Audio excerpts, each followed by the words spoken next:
अस्सलामु अलैकुम। बेनमाजी की सज़ा। अल्लाह के प्यारे रसूल पैगंबर हज़रत मोहम्मद सल्लल्लाहु अलैहि वसल्लम फरमाते हैं, मुसलमान और काफिर के बीच फ़र्क करने वाली चीज़ नमाज है। जिसने जानबूझकर नमाज को छोड़ दिया, गोया उसने काफिर का काम किया। एक और हदीस में प्यारे रसूल पैगंबर हज़रत मोहम्मद सल्लल्लाहु अलैहि वसल्लम फरमाते हैं, एक रात मेरे पास दो फरिश्ते आए और मुझे अपने साथ लेकर गए।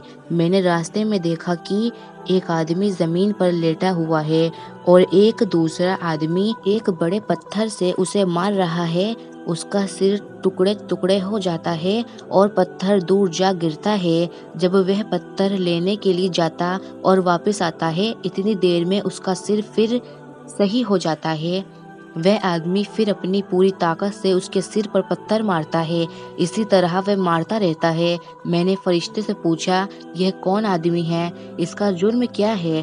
फरिश्ते ने जवाब दिया, यह आदमी नमाज नहीं पढ़ता था, इसको इसकी सज़ा मिल रही है। प्यारे दीनी भाइयों, गौर करो, मस्जिदों में अजान की आवाज़ हमारे कानों तक पहुंचती है, लेकिन हम सारा काम काज छोड़कर मस्जिद पहुंचने के बजाय आराम से बैठे टेलीविज़न देखते रहते हैं।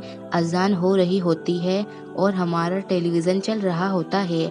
नमाज हो रही है और हम फिल्में, गाने, कार्यक्रम देखने में खोए रहते हैं। जमात हो रही होती है और हम सड़कों, होटलों, चौराहों पर बैठे गप्पे मार रहे होते हैं।